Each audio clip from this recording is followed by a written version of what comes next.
unboxing day. Thank you, Ate Kim. Hi everyone, welcome to my vlog. Today I will be unboxing a package from my Bestie Kim in Canada. She sent it through Canada Post last December 2020 and finally arrived last April 12, 2021. It's one of our BFF goals every year, which started last year, and our goal is to share our blessings even though we're far away from each other. So let's check what did she put inside the package. I'm sure there's a lot of art materials for me to use since that's my wish list. Let's start unboxing. So the backstory behind this package is that it took us around 4 months for it to arrive here in the Philippines. And surprisingly, when I visited the post office last April 23, I was so surprised that it's there already. It's already here and I'm very excited to share with you the items that my best friend Kim included in the package. So let's start! The first item that I am very excited about is the brush rest from an online shop called Sugar House Ceramic Co., which is based in the US. We only ordered a small piece of a ceramic item, which will be part of my art team now. Thank you, Bess, for supporting my love for art. Yay, it's here! I will definitely use it when I paint. The ceramic brush rest was secured in the package and it also comes with a cute sticker and a note card from the shop. Now let's try using it.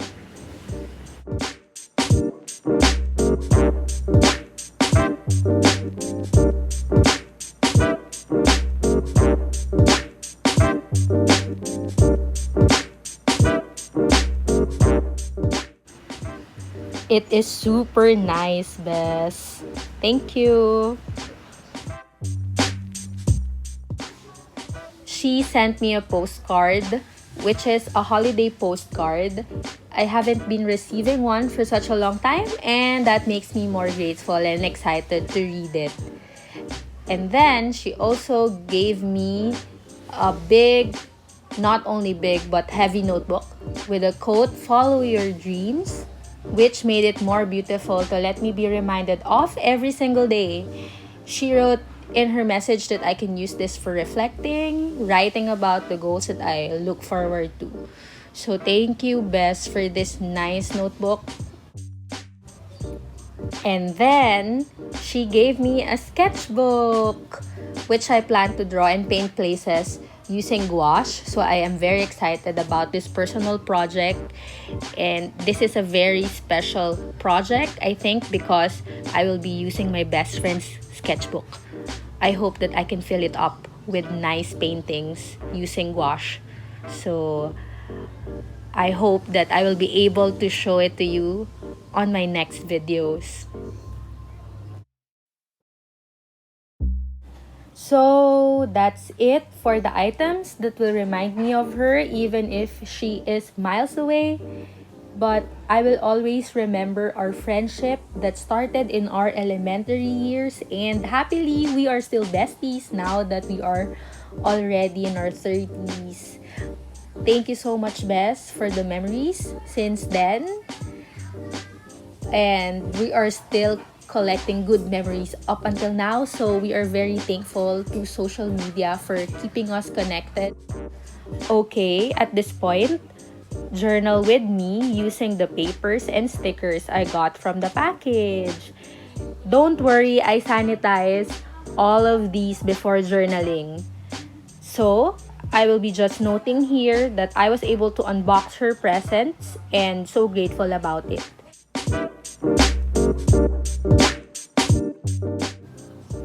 First, I pasted the loose papers and put on the stickers from the package.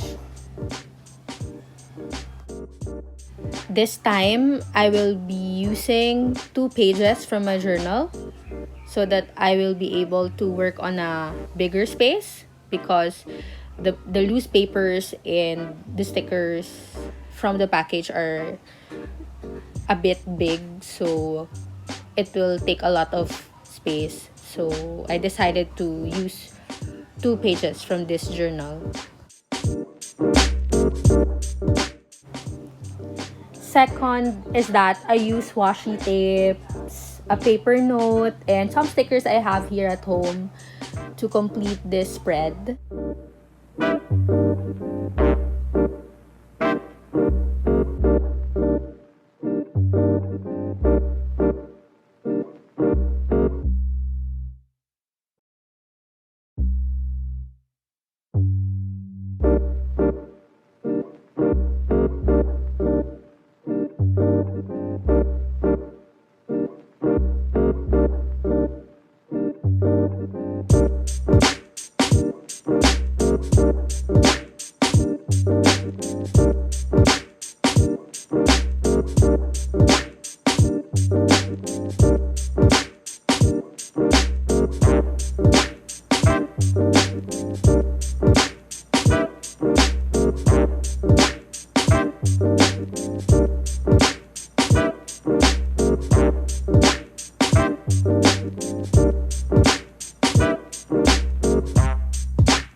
The third and the last step of my journaling process is the writing part. I included here the date and the simple caption that best reminds me of this event.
So that's it for our video.